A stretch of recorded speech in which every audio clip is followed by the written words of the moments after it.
Hoje eu escolhi o texto de 1 Samuel, a partir do verso 9 do capítulo 1, que é a oração de Ana, a oração que muitos conhecem,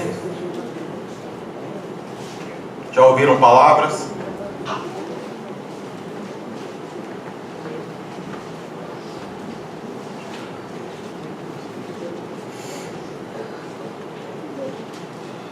E hoje eu quero meditar na oração e no voto. As pessoas não falam mais em votos. E Eclesiastes, no livro de Eclesiastes, está escrito que quando você fizer um voto, cumpra esse voto. Porque é melhor não fazer do que fazer um voto e não cumprir. E a Ana cumpriu esse voto, além da sua oração, que é o tema, desse mês, que eu quero falar sobre oração. Também vamos falar um pouquinho sobre o voto que Ana fez. Certa ocasião, em Siló, logo depois de haverem terminado de comer e beber, estando o sacerdote Eli sentado numa cadeira junto a um dos pilares, à entrada do santuário do Senhor, Ana se levantou e, com a alma profundamente sofrida, chorou muito e orou ao Senhor. E fez o seguinte voto: ó Senhor Todo-Poderoso, se quiseres dar atenção à humilhação da tua serva, e lembrares de mim, e não te esqueceres da tua serva, mas lhe concederes um filho, homem, então prometo que o dedicarei a ti, Yahvé, por todos os dias da sua vida, e o seu cabelo e a sua barba jamais serão cortados. E então ela seguia em sua oração, na presença do Senhor, e Eli observava os movimentos de sua boca. Como Ana estava orando silenciosamente, seus lábios se mexiam, mas não se ouvia o som de sua voz. Então Eli imaginou que ela estivesse embriagada. E lhe repreendeu: mulher, até quando andarás embriagada? Livra-te do teu costume de beber vinho. Entretanto, Ana lhe replicou com estas palavras: ó não, meu senhor, pelo contrário, eu sou uma mulher tomada pela amargura. Não bebi vinho ou qualquer bebida fermentada. Estava assim a derramar a minha alma diante do Senhor. Não julgueis a tua serva como uma serva vadia. Estava orando daquele modo e até agora, pois estou muito triste e desesperada. Então Eli lhe disse: vai-te na paz do Senhor, e que o Deus de Israel te conceda o pedido que lhe fizeste. E ao que ela respondeu: que a tua serva alcance graça diante de ti, e que penses sempre bem da minha pessoa. Em seguida, Ana seguiu o seu caminho, comeu, e no seu rosto já não havia mais desalento. No verso 19, para terminar: bem cedo, no dia seguinte, Eucana e toda a sua família levantaram-se depois de haverem adorado ao Senhor e retornaram para casa em Ramá. Eucana teve relações com a sua esposa Ana, e o Senhor lembrou-se dela, respondendo favoravelmente à sua oração. Curva a sua cabeça, por favor. Ó Deus soberano, Criador do céu e da terra, diante, Senhor, desta palavra, desta mensagem, eu quero pedir humildemente a tua sabedoria, Pai, que tu deste a tantos servos teus. Peço a Deus para falar sobre esse texto, que o teu Espírito Santo, que é o Consolador, aquele que está com a igreja, que ele esteja conosco agora, que eu seja apenas um instrumento nas tuas mãos, Pai. Que a tua igreja possa sair daqui hoje com algo no coração novo, algo que venha despertar alguma coisa dentro de nós, no sentido de nos aproximarmos mais de ti, a cada dia, a cada momento, em qualquer circunstância. Deus, que as palavras da minha boca e o meditar do meu coração sejam gratos diante de ti. Em nome de Jesus Cristo que eu oro. Amém. Essa semana eu ouvi uma palestra do filósofo Clóvis de Barros Filho, que foi professor da USP na área de filosofia, e ele estava falando sobre felicidade. O conceito de felicidade. O que é felicidade? Muitos entendem que nós conseguiremos apenas atingir momentos. Muitos entendem assim no mundo secular, que nós conseguiremos atingir apenas momentos de felicidade. Spinoza, um filósofo importante aí da antiguidade, ele dizia que quando a pessoa consegue atingir o ápice de um momento de felicidade, ela alcançou a potência, essa potencialização de um momento que vai chegar ao ápice que ele chama de felicidade. E Fernando Pessoa, poeta português, ele tem o conceito de felicidade no sentido de apontar para um momento intensivo, um momento intenso. Ou seja, aquele momento em que você está feliz no lugar certo, na hora certa, quando as coisas começam a acontecer. E ele tem uma poesia que ele fala que os melhores momentos das nossas vidas são os momentos em que nós vivemos com mais intensidade, porque são esses momentos que nós vamos lembrar. Você não vai lembrar do seu dia a dia, da sua rotina, do levantar, tomar café, ir para o trabalho, trabalhar, a não ser que aconteça alguma coisa diferente.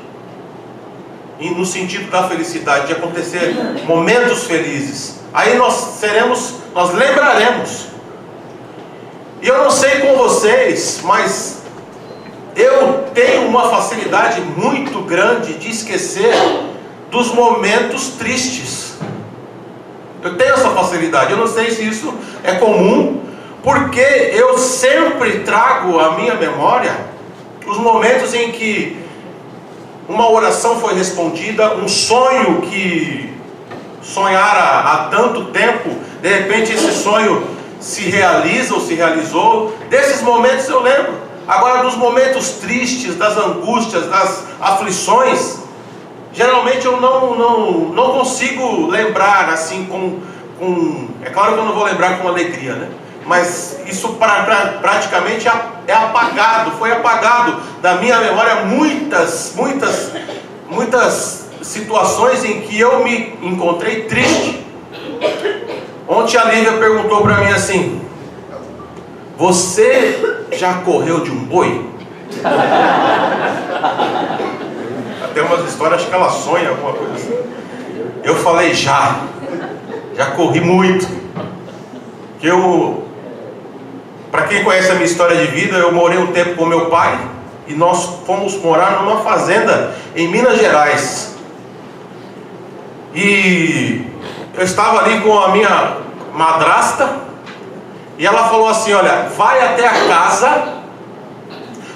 casa do meu pai e chama um dos meus irmãos para que me ajudem a carregar as malas, né, porque nós não vamos aguentar. Eu falei, tá bom.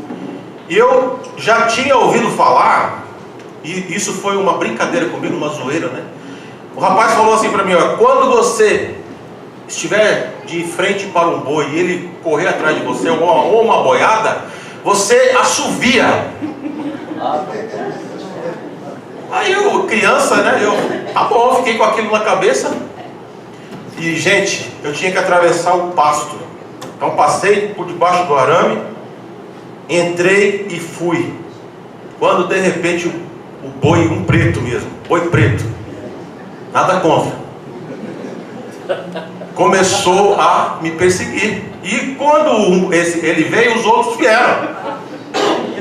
A boiada estourou. E, queridos, eu saí assoviando. Não adiantava nada, né? Não adiantava. Consegui entrar no arame, passar por debaixo do arame, até machuquei as costas. E quando eu cheguei lá e contei a história, todo mundo começou a dar risada, porque não ia adiantar nada assoviar. E eu lembro desses momentos engraçados. passados, não da perseguição em si, exatamente, mas são lembranças, momentos de felicidade. Só que com Deus, pensando em Deus, pensando na palavra, pensando no contexto, por exemplo, de Paulo, ele tem uma visão interessante a respeito da felicidade, do contentamento, porque ele diz assim: eu aprendi.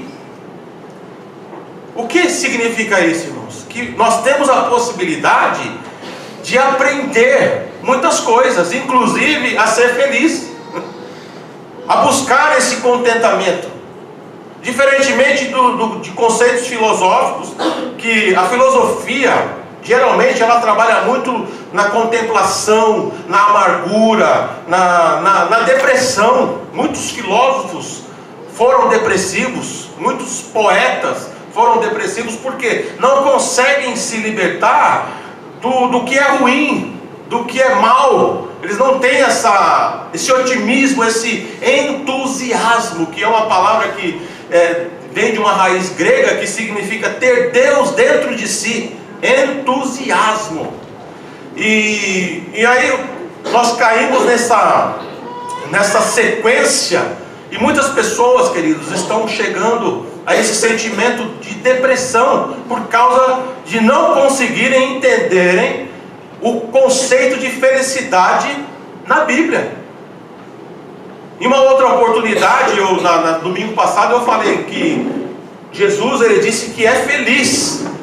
É feliz, é bem-aventurado quem é manso, é bem-aventurado quem é pacífico, é bem-aventurado, ou seja, essa palavra bem-aventurado significa que é feliz. É feliz aquele que busca em Deus aquilo que quer, aquilo que espera no Senhor por algo que está acontecendo ou que não aconteceu. Então quando nós pensamos na Bíblia, quando nós olhamos para a Bíblia, que é a palavra de Deus, esse conceito de felicidade, ele é amplo, porque você tem essa possibilidade de aprender. O que é aprender? É praticar. O que é praticar? Aí, voltando na filosofia grega, o próprio Aristóteles diz que quando você quiser ser excelente em algo, em alguma coisa, seja ela qual for, que você pratique. Entenda?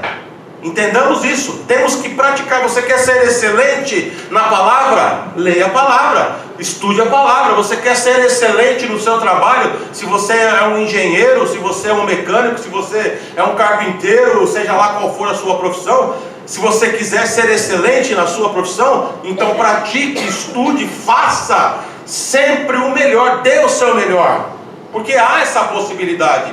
Nós nascemos com uma cognição, que é a possibilidade de aprender. Isso Deus nos deu de presente.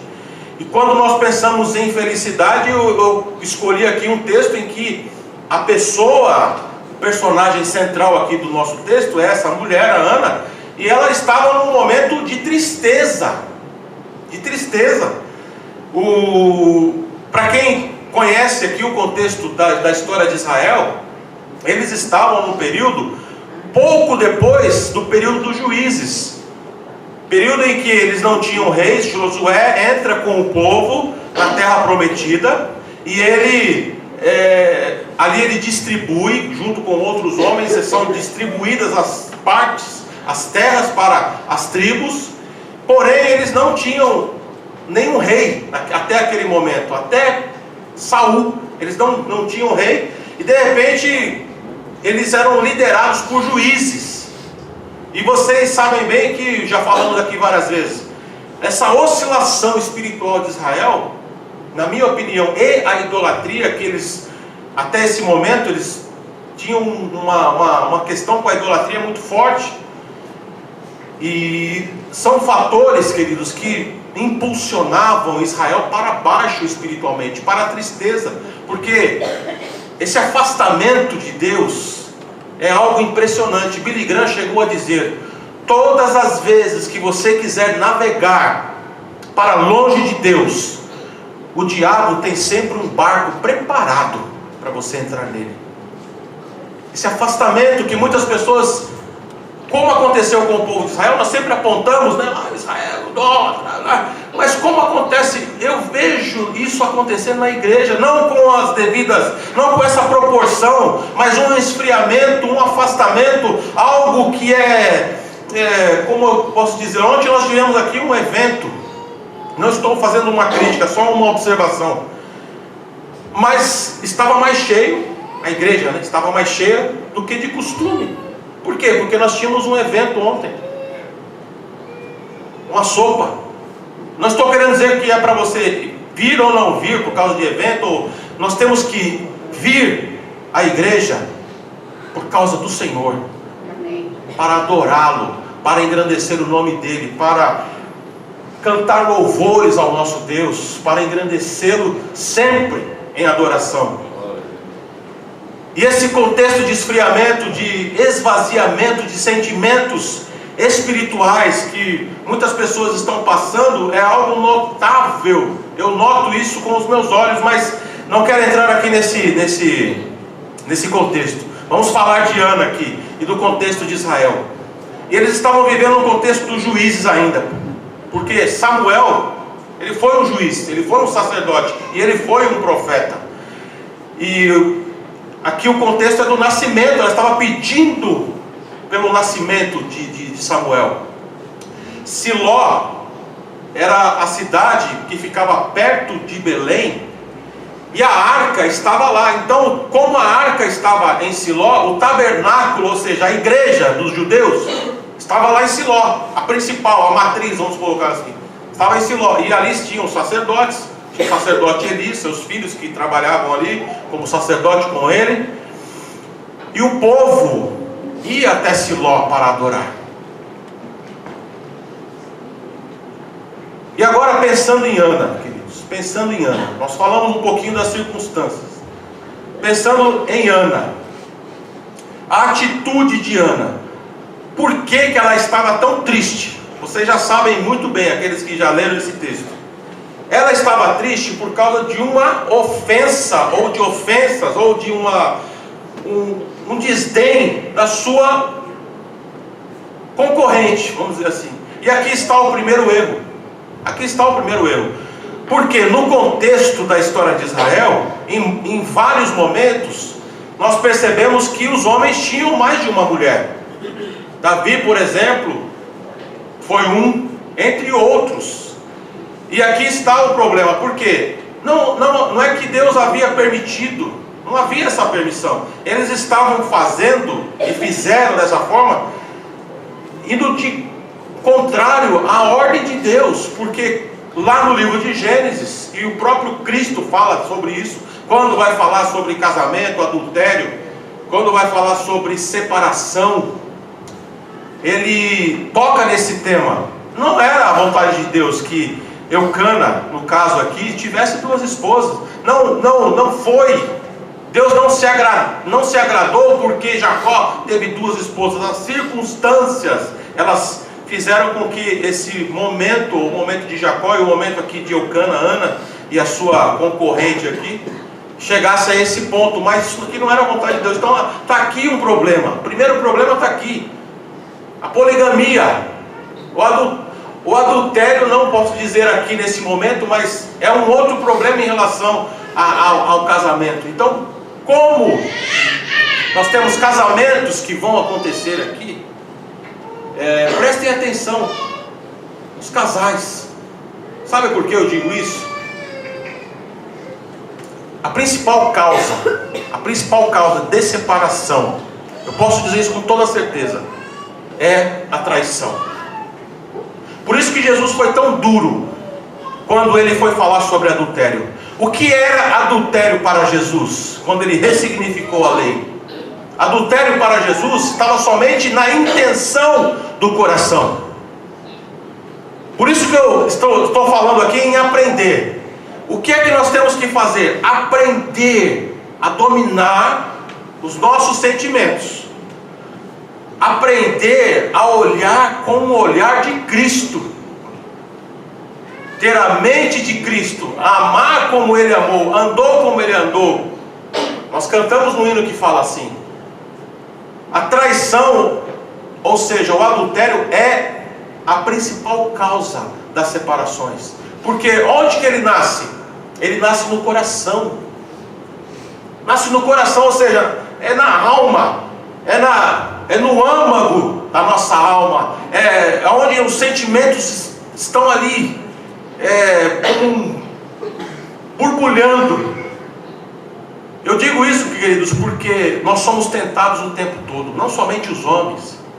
Essa palavra geralmente nós falamos para os homens, mas as mulheres também, tentados a trair, no olhar, numa palavra, em uma situação que muitas vezes você pode se pegar nela, estar nela, e você se você não estiver dentro desse aprendizado espiritual, você não vai conseguir sair de uma cilada. O livro de Provérbios é cheio de instruções a respeito da mulher adúltera, do adultério, de onde vai levar aquele que entra por esse caminho. É o caminho de morte certa. Morte certa, morte espiritual e material, em muitos casos. E Ana estava vivendo um momento de angústia, porque a sua concorrente, a sua adversária aqui no caso, porque elas não eram amigas, ela olhava para Ana com desprezo, porque Ana não tinha filhos, e ela tinha. E Eucana fala uma frase para Ana que eu sei que é algo para nós meditarmos, que ele diz assim: será que eu não valho para você mais do que 10 filhos? Ela nem respondeu, porque nós sabemos, né? Nós maridos sabemos que os filhos são mais importantes do que nós.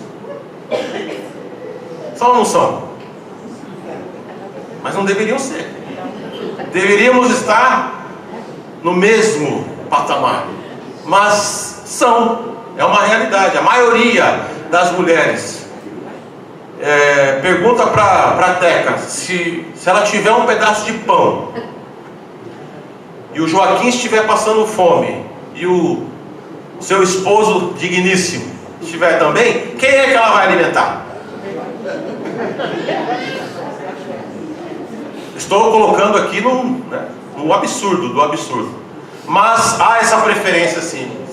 Eu sei, eu já senti isso na pele.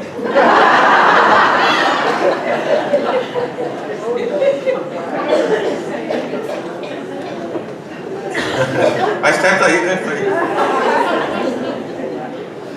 Então, ela estava passando por uma tristeza muito grande, por causa de uma situação. E eu quero dizer a vocês, queridos irmãos, a situação de Ana era essa. E qualquer pessoa que está aqui pode estar passando por outras situações tão complicada ou complicadas quanto a que Ana estava passando. Mas a minha grande eu estou olhando aqui para a atitude de Ana.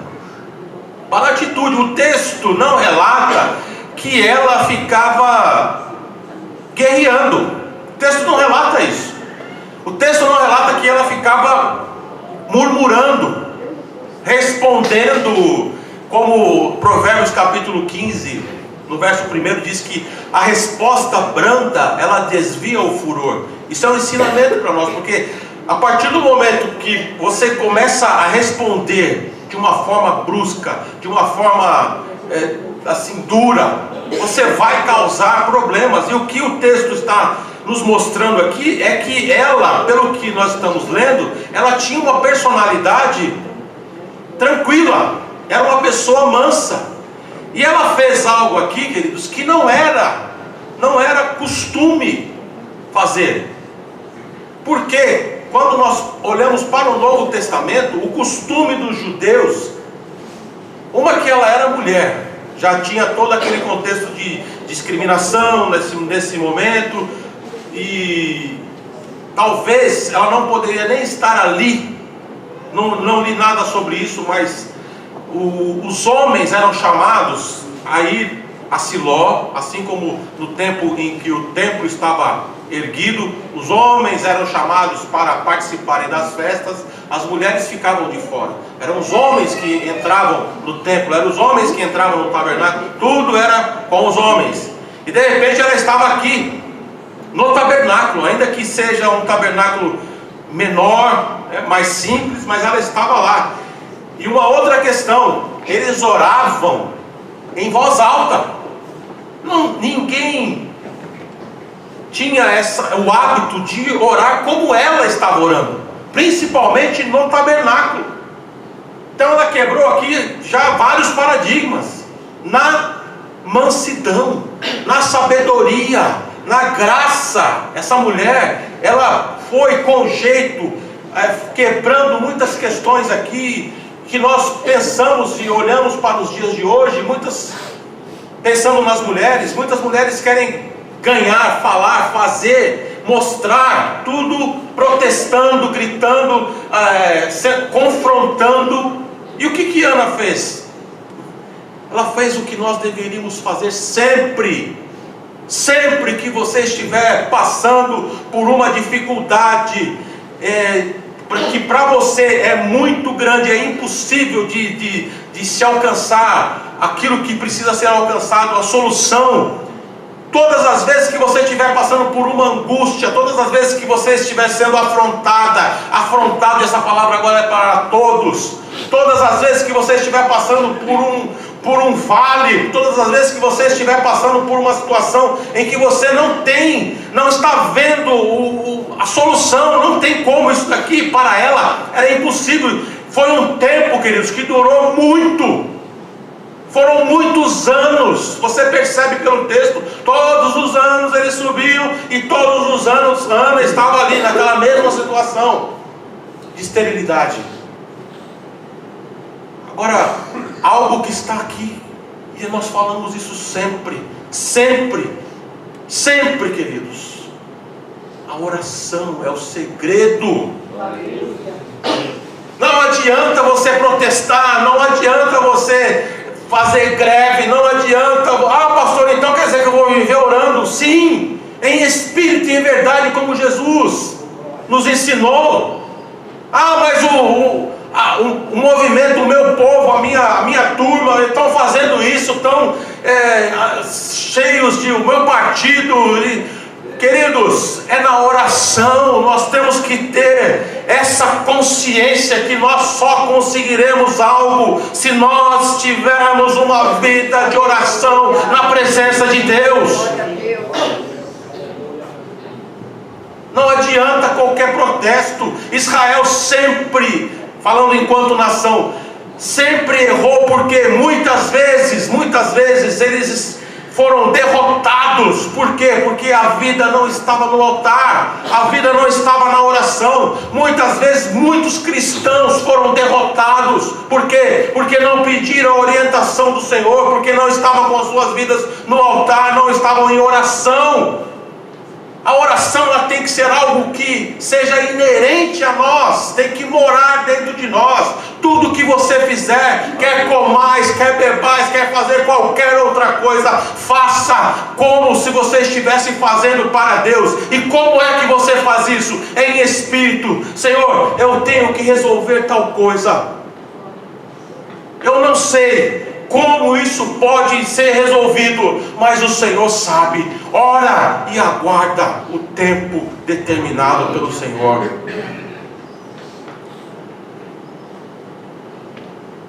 E eu termino, queridos, essa palavra com o verso 19 que nós lemos. Depois dela ter orado, depois dela ter derramado o seu coração na presença de Deus, foi logo depois, olha aqui no verso 18, que isso estava acontecendo.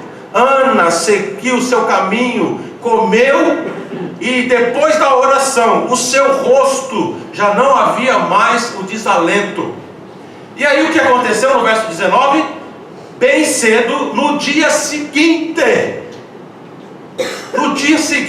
Eucana e toda a sua família levantaram-se, e depois de haverem, aqui está o segredo, adorado ao Senhor, E onde eles estavam adorando o Senhor?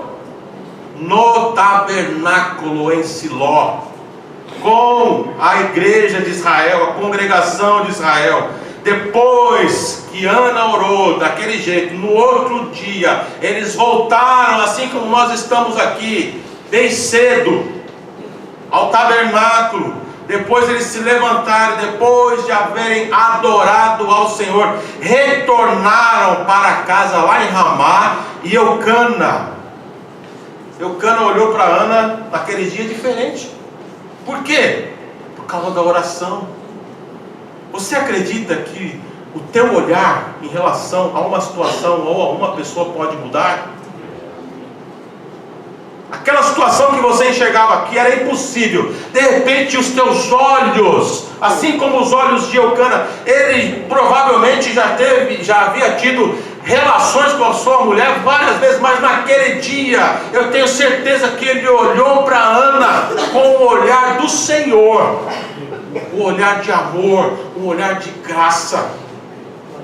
E ele se aproximou de sua esposa e ele a amou como ele nunca havia amado. E aconteceu o quê? Ela engravidou.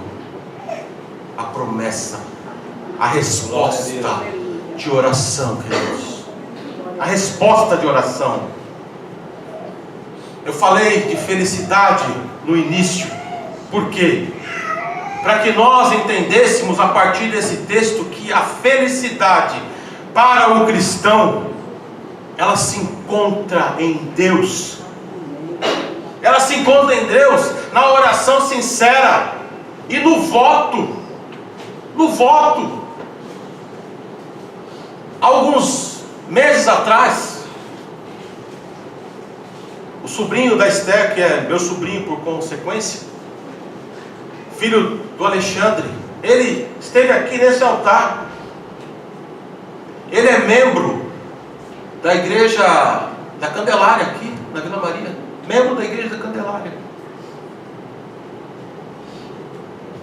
Ele chegou aqui e contou um testemunho, dizendo: eu precisava trabalhar. O que ele fez? Ele disse: eu orei a Deus e fiz um voto. No dia que ele contou aqui o seu testemunho, ele já estava trabalhando. Amém. E ele me ligou outro dia, mandou uma mensagem outro dia dizendo: tio, a Natura comprou a Avon. Ele trabalha na Avon. Eu falei assim para ele: a porta que Deus abre, só Ele fecha. Você vai trabalhar lá até o dia que Deus determinar. Fica tranquilo. Fica tranquilo, porque foi Deus que abriu essa porta para você.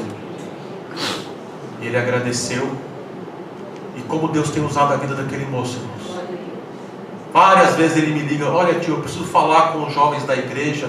O senhor tem um texto assim, algo que possa me ajudar? Sempre eu mando coisas para ele. Por quê? Tem compromisso, queridos. Tem compromisso com Deus em primeiro lugar. Tem compromisso com a comunidade que ele congrega. Tem compromisso, é isso que falta. O que Ana tinha aqui, queridos? Ela tinha compromisso com Deus. Ela não murmurava, ela não reclamava, ela não apontava, ela não ficava colocando a culpa nos outros por causa daquela situação. Ela não colocava a culpa em Deus, ela não colocava a culpa em ninguém. Ela apenas orava, ela apenas clamava.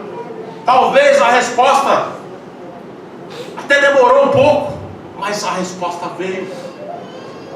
O milagre aconteceu. E Charles Spurgeon, grande pregador do século XIX, ele escreveu o seguinte: sussurros que não podem ser expressos por palavras geralmente são orações que Deus não recusa. Assim como Ana estava orando, só no sussurro, só os seus lábios mexiam, até ocasionou o julgamento errado do sacerdote. Faça isso. Derrame-se. Coloque essa palavra no teu coração. Saiba que Deus, Ele ouve a tua oração, o teu clamor. Faça votos, mas cumpra. Mas não se afaste de Deus. Não deixe que esse momento que você está passando te leve para longe da presença de Deus. Porque, como eu disse agora, o barco está preparado por Satanás. Mas se você entender que o Senhor te ouve, que o Senhor responde, quando a oração é sincera, quando a vontade dEle está sendo colocada em primeiro lugar, tudo pode ser mudado. Entender também o silêncio de Deus é algo muito importante para nós, irmãos. Porque Deus muitas vezes fica em silêncio. Nós temos que entender o tempo certo que Ele quer fazer o que precisa ser feito. Amém? Amém. Em nome de Jesus. Deus abençoe.